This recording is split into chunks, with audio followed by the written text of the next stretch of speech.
Olá, seja bem-vindo ao nosso programa. O Com a Palavra de hoje fala sobre arte, mas não é qualquer arte não. Trata-se de uma das expressões culturais mais tradicionais aqui do Vale do Paraíba. São as figureiras.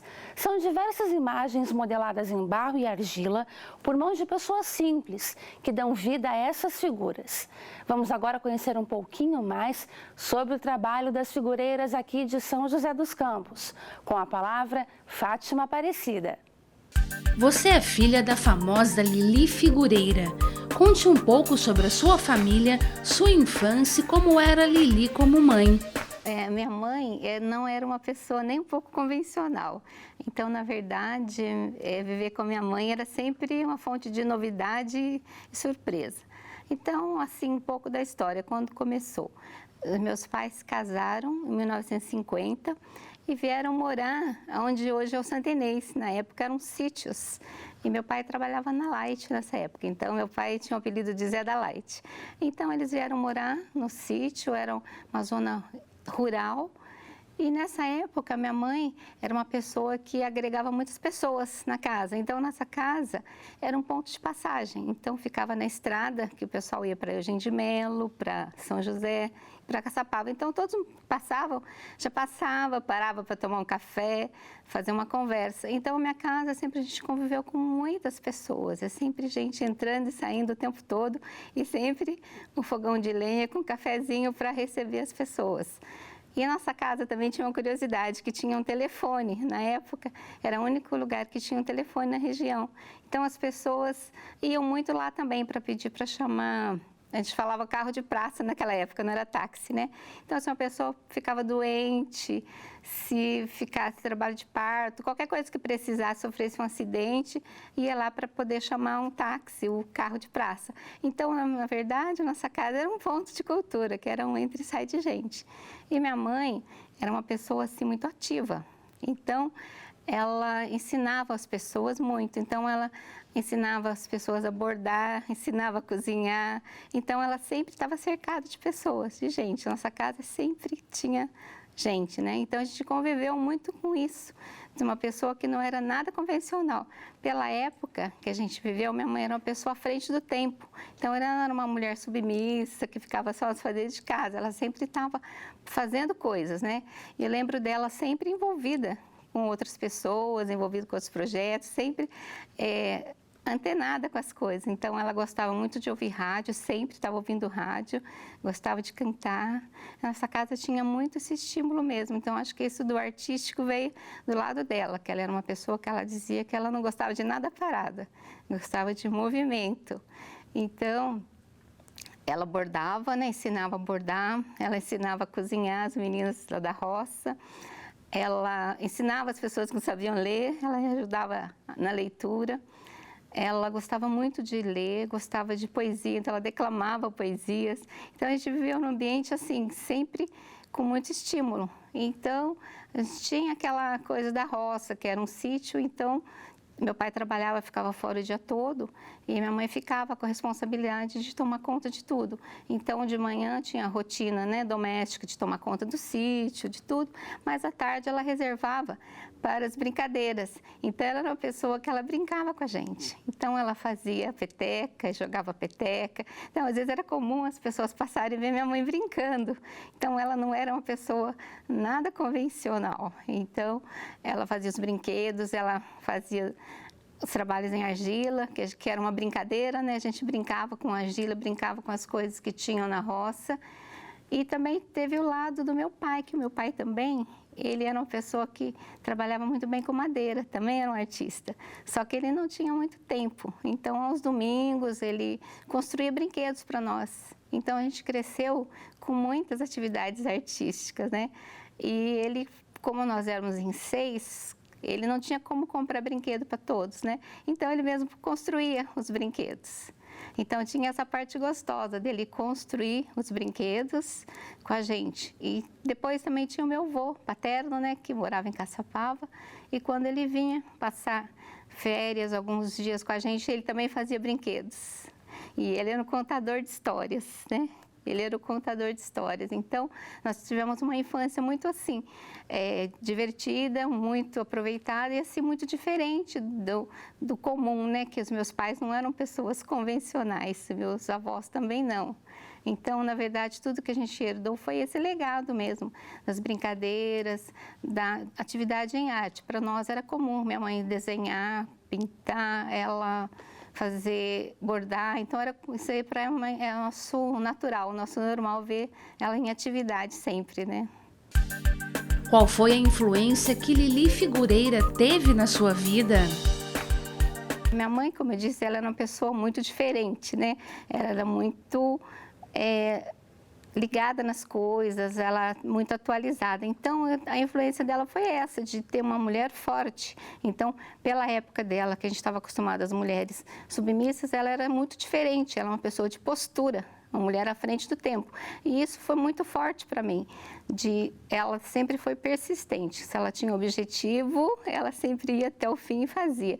Então, o que ficou dela é isso, ela ser uma pessoa com objetivos claros e ir até o fim nas coisas, uma pessoa que sabia o que queria, né? Tinha uma postura firme e de liderança mesmo. Então, acho que isso que ficou dela, essa influência de ter uma pessoa com valores, né, fortes e saber o que queria, saber fazer, ensinar as outras pessoas, compartilhar tudo o que ela tinha, tanto coisas materiais como os saberes dela. Então, acho que é isso que ficou muito forte como um legado para a família.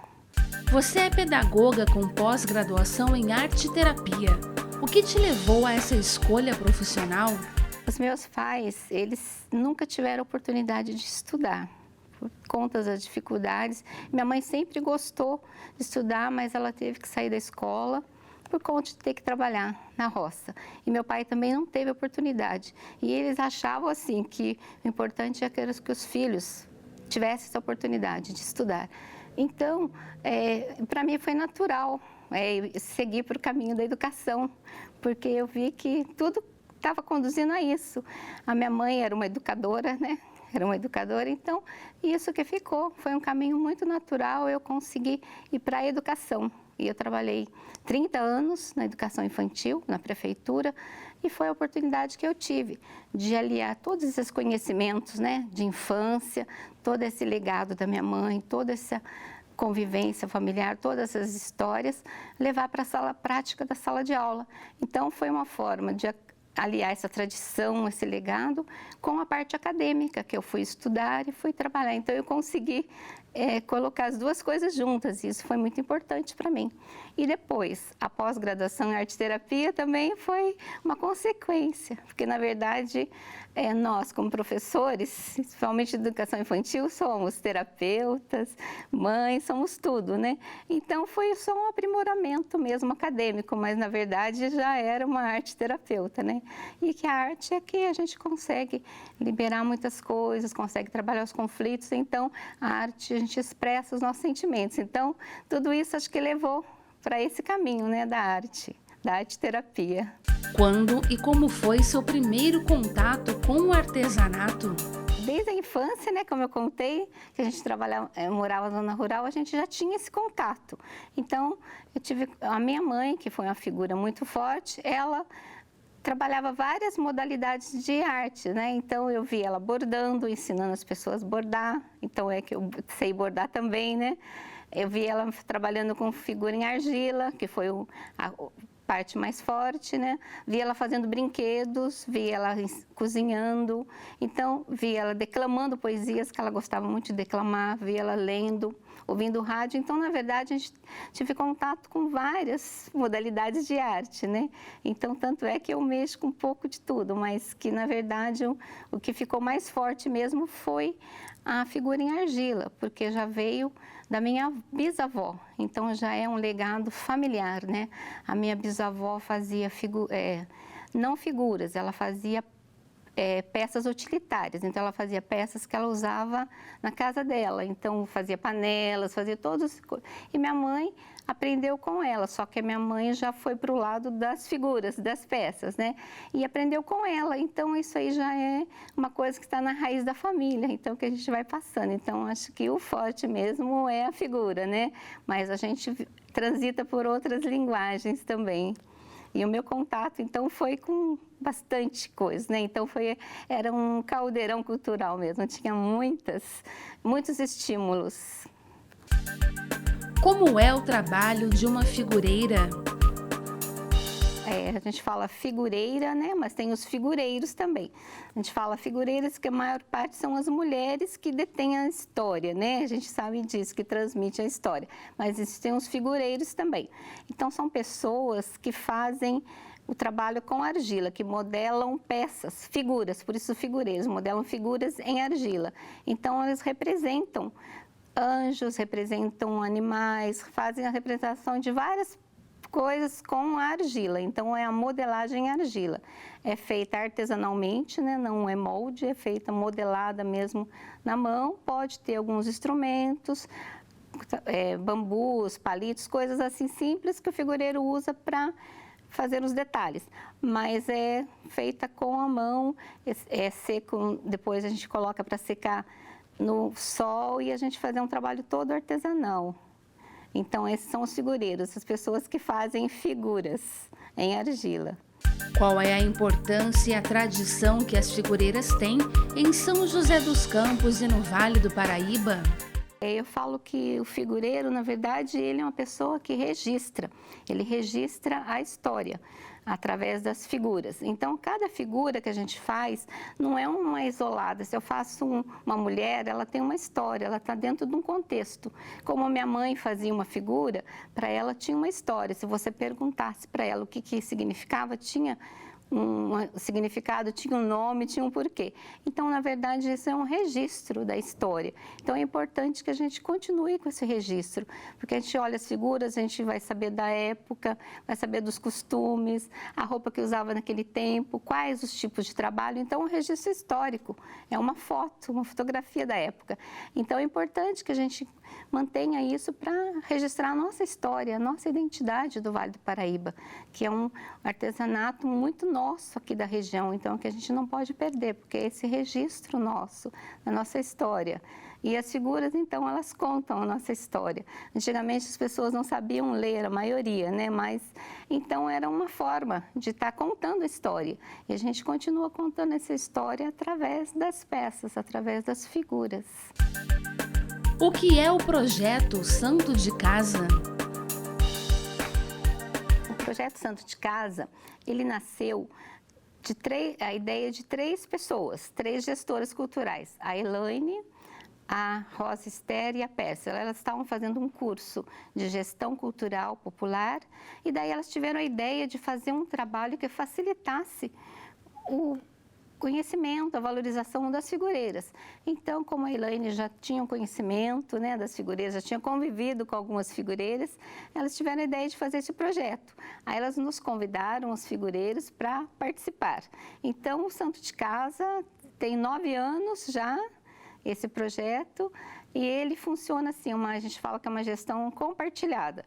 Todos têm o mesmo nível, não temos hierarquia, somos todos iguais, todos têm o poder de opinar, de propor ações, e tem essa parte que a gente tem um suporte, né, da gestão para fazer várias ações. Através do projeto a gente conseguiu realizar a Semana do Figureiro, mas muitas outras coisas, participar de editais, que foi o que manteve a gente há algum tempo. Então, elas fizeram o projeto, nós concorremos a um edital, a gente conseguiu um edital do PROAC. Através desse edital, a gente montou um espaço nosso, que era no Vicentino Aranha. Depois disso, a gente conseguiu outros prêmios do MINC e outros projetos que a gente conseguiu um patrocínio. Atualmente, né, depois do ano passado, a gente esteve durante um ano todo no Vicentino Aranha, numa sala, só que a gente não conseguiu manter esse espaço por conta mesmo financeira, né? A gente está atualmente sem o patrocínio, então nós voltamos ao ponto que cada figureiro produzia o seu trabalho na sua própria casa, né? Então, a gente tem um projeto, mas atualmente a gente não tem uma sede física. Então, a gente tem o nosso projeto, a gente se reúne uma vez por mês. Como a gente não tem uma sede, a gente reúne na casa dos figureiros, cada vez a gente reúne na casa de um, que for mais viável naquele momento. Mas o que falta para nós nesse momento é um espaço para a gente fazer o nosso trabalho, que tenha as peças de todo mundo, onde a gente possa receber as visitas, que vem muitas pessoas em São José e quer nos procurar e não tem uma sede, né? Então, essa é uma dificuldade nossa. Mas o Santo de Casa, ele já produziu bastante ações, já participamos de várias exposições e a gente sempre participa junto. E é legal que é um grupo terapêutico, de grupo, que sempre que uma não pode fazer, sempre tem um outro que está apoiando. Então, o legal do grupo é esse, o grupo de apoio. Nós tivemos 3 perdas bem grandes, né, durante esse projeto. Minha mãe faleceu, ela fazia parte do projeto, ela faleceu em 2015. Depois nós tivemos a perda do Luiz Paulo, também, que era um figureiro, também importante no nosso grupo, e a última perda nossa foi a Mudinha. Então, quando teve essas perdas, o nosso grupo ficou muito fragilizado e até a gente achava que não fosse, né, conseguir continuar com tantas perdas, né? Mas aí depois a gente viu que realmente a gente tem que continuar o legado desses mestres, né? Que o que eles deixaram, a gente tem que continuar. Então, bastante dificuldade financeira, as pessoas são mais idosas, então tem dificuldade de locomoção, muitas coisas. Então, eu falo uma coisa que minha mãe dizia, né? Minha mãe falava assim, que ela fazia figura de teimosa, que ela era, né? Ela falava, eu faço figura de teimosa que eu sou. Tanto é que ela fez figuras até o ano que ela morreu, em junho, em abril, ela ainda fez a última peça. Nós fizemos juntas, fizemos um trabalho juntas. Então, ela falava isso, eu faço figura de teimosa que eu sou. E eu acho que mais ou menos Santo de Casa é isso, um grupo de pessoas teimosas, né? Figureiras teimosas que insistem em fazer. Então, eu sempre reporto as coisas que ela falava, quando a gente precisa, né, de uma motivação, né, para continuar. Então, eu lembro o que ela falava, né, que a gente fazia de teimosia. Então, acho que é bem isso mesmo, o Grupo Santo de Casa. Então, esse ano a gente já fez algumas ações, estamos com uma exposição lá no museu em Pinda, fizemos já participação no Ângulo, no sarau que esteve lá, nós estamos com uma exposição de retábulos lá em Jacareí. Então, a gente faz muitas ações, mas que realmente é bem difícil, mas é mesmo na persistência. Quem pode participar do grupo das figureiras do Santo de Casa? Os grupos dos figureiros, né? Nós recebemos as pessoas que trabalham com barro, né, com argila, e tem pessoas que têm afinidades com o nosso ponto de vista, com as nossas coisas, que é esse registro histórico. Então, nós temos um foco de divulgar o nosso trabalho. Então, as pessoas que trabalharem com figuras, teria que estar mais ou menos com essas afinidades nossas. Então, ela teria que vir conhecer o grupo, né, participar de algumas ações para ver se ela está dentro, se enquadra, né, dentro das nossas propostas. Que a nossa proposta não é só o fazer a figura, é a parte de transmissão, de educação. Então, a pessoa está dentro, né, dessas vertentes nossas, dessas nossas afinidades, objetivos, né? E o grupo é aberto. Como eu falei para você, a gente não tem atualmente uma sede física, então a gente tem os nossos telefones, você contata os figureiros, que a gente tem alguns que a gente divulga, né? Tem o Facebook nosso, a gente divulgar, e se a pessoa quiser conhecer, entra em contato. Entrando em contato, a gente vê a pessoa que mais estaria disponível naquele momento, ou que teria mais afinidade com aquela atividade. E sempre estamos, né, atendendo escolas, outros eventos, instituições, Fundação Cultural. Então, é só entrar em contato que a gente se reúne uma vez por mês, como eu falei, né?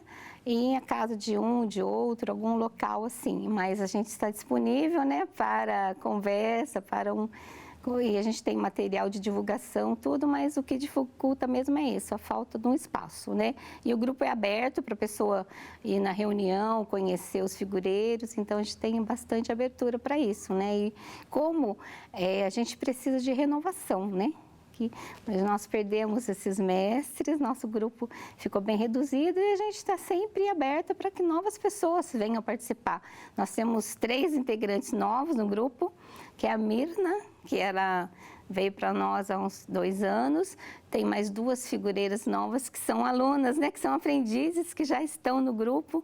Então, o grupo é aberto para que venham mais pessoas e a nossa ideia é essa mesma, que tenha pessoas para que dê continuidade ao nosso trabalho. Assim como a minha mãe deixou a nossa família, eu tenho que passar, né, o meu legado para outras pessoas, porque senão a gente acaba perdendo, né, essa nossa arte. Então, nós temos essa preocupação em continuar, e essa continuidade é a abertura para novas pessoas participarem do grupo.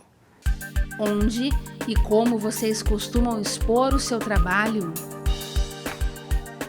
Aí sempre a gente volta no mesmo ponto, né, que é a nossa dificuldade, a gente não ter, né, um ponto fixo, um lugar, mas a gente sempre consegue, né, através de conversa, a gente marca um encontro. Então, a gente marca a reunião e nessa reunião a gente traça, né, quais os objetivos, o que a gente vai participar e o que cada um vai fazer. Então, a gente consegue se organizar assim, de cada um tendo sua participação no que ela vai fazer naquele momento.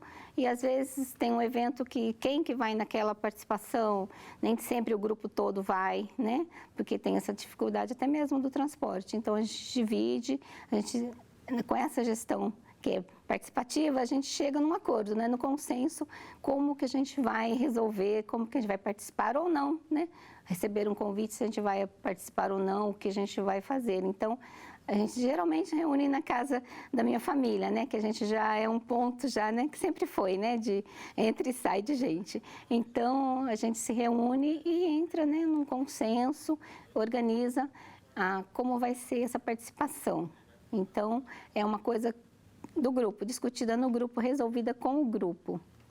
Qual é a importância de levar a tradição das figureiras para as próximas gerações?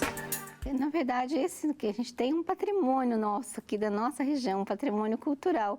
E é importante que a gente leve para as outras pessoas isso que a gente está conversando. Que tem pessoas que não conhecem o nosso trabalho, não sabem da importância. Às vezes a pessoa vê uma figura, simplesmente não sabe a história dela, não sabe o que ela contém. Aquela figura, ela contém toda uma história, está dentro de um contexto. Então, é importante que a gente leve para as outras pessoas essa educação, né? Para que eles conheçam o nosso patrimônio e passem a valorizar. Porque às vezes a gente valoriza tantas coisas de fora, porque a gente não conhece as nossas tradições, não conhece as nossas histórias. Então, é importante que a gente conheça o nosso, né, quintal, as nossas coisas, para que a gente possa valorizar.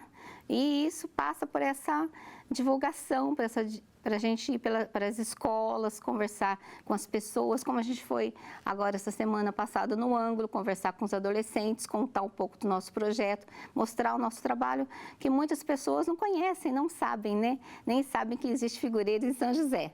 Então, acho que é importante, nossa é essa, de esse legado nosso, esse legado do nosso povo, da nossa cultura, que a gente tem que continuar, tem que passar. Então, é importante esse trabalho de divulgação, de mostrar esse registro nosso, né? Que a gente tem que ter essa continuidade. E isso passa por a gente divulgar, né? Sair falando, mostrando nas escolas, ensinando a fazer, que a pessoa só vai gostar se ela conhecer, souber do que se trata. Então, quando você conhece, aí você passa a valorizar. E é isso que a gente precisa, valorizar o nosso patrimônio imaterial. Fale um pouco sobre o livro Lili Figureira. Esse livro, né, Lili Figureira, nasceu de uma ideia. Minha mãe, como eu disse, ela sempre foi uma pessoa de objetivos bem definidos. E ela sempre falava que ela gostaria muito antes dela, falava quando ela for embora. Antes de eu ir embora, eu gostaria de ter um registro, um livro, né, que eu contasse um pouco das minhas memórias, desde a infância, toda a minha história. E sempre ela falou isso, a gente sempre conviveu com isso, desse pedido dela. E surgiu a oportunidade de a gente participar do edital do PROAC, e surgiu essa oportunidade de sair o livro. E foi muito importante, porque foi um registro que a gente fez sobre ela, né? Foi eu e o meu irmão que escrevemos. Eu fiz o trabalho de pesquisa e ele fez a parte de escrita. Então, na verdade, a gente demorou 1 ano para escrever, mas foi um momento muito bom, porque, na verdade, o livro, ele é só uma parte de todo o trabalho. Então, a gente fez um trabalho de pesquisa, e nesse momento da pesquisa, é que foi conhecer muitas coisas que eu não sabia da minha mãe. Foi interessante, porque coisas que eu não sabia dela, fiquei sabendo conforme eu fui escrevendo o livro. Ela foi contando da infância dela, contando sobre o meu pai, contando várias coisas que eu não sabia. Então, foi uma surpresa para mim as coisas que tem no livro. E foi um presente para ela, porque quando a gente foi escrever o livro, nós fomos em todos os lugares que ela percorreu. Então, nós fomos nos lugares onde ela nasceu, conseguimos achar a fazenda, ainda já tinha sido destruída, mas o local em que ela nasceu, a gente percorreu os caminhos que ela fez. Então, para ela disse que foi um presente, que ela passou em todos os lugares, a escola que ela estudou, muitas coisas. Então, na verdade, quando saiu o livro, foi todo esse trabalho que a gente finalizou com o livro. E foi um presente que a gente deu para ela, né? Que ela era muito orgulhosa de saber que tinha a história dela registrada. E agora a gente vê a importância, que ela não está mais aqui, mas as pessoas que leem têm um pouco de conhecimento de quem foi ela, né? Então, foi um presente para ela e foi uma coisa que ela sempre quis. Então, esse livro agora, no momento, está esgotado, porque foi um projeto do PROAC, a gente foi feito doação, a gente pretende fazer uma nova edição, né, para que as pessoas que estão pedindo tenham a chance, né, de conhecer a história também da Lili Figureira. Que mensagem você deixaria para as pessoas que gostariam de se dedicar a algum tipo de arte? Então, eu vou falar um pouco o que minha mãe falava, né, aquilo que a arte, né, era o dom que ela teve, que ela compartilhava com as pessoas. Então, eu acho que é isso, a arte é um dom que a gente pode compartilhar com os outros, né, e que quando a gente quer se dedicar a uma arte, a gente deve fazer, deve ter persistência, porque nem sempre é fácil. Veja o nosso caso das figureiras, que a gente persiste, né, na teimosia, e existe essa persistência. A gente precisa estudar também, né, se aprimorar os conhecimentos, mas que a gente não pode desistir dos nossos sonhos. Então, eu acho que tudo a gente tem que persistir, insistir e acreditar nas coisas e fazer, né? Não é fácil, eu vejo pelo nosso grupo como é difícil a nossa situação. Tem horas que a gente acha que não vai conseguir, mas a gente sempre consegue organizar e fazer as coisas. Então, eu acho que é questão de acreditar mesmo e fazer o que a gente gosta. Nós, figureiros, nós temos outras atividades, né? Porque não tem como a gente viver de figuras, mas a gente sempre retoma o que a gente gosta de fazer, que é a figura. E sempre conseguimos manter o nosso grupo há 9 anos, né? Que nós estamos com esse grupo e continuamos, apesar de todas as perdas, apesar de tantas dificuldades, a gente pretende continuar mostrando esse patrimônio nosso. Então, eu acho que é isso, a gente não pode desistir das coisas. E eu reporto a minha mãe que falava, né, que a gente fazia de teimosia. Então, é a teimosia, a persistência que faz com que a gente consiga, né, os nossos objetivos. Com a palavra de hoje fica por aqui. Acompanhe outros programas no nosso canal do YouTube. Obrigada pela companhia e até semana que vem.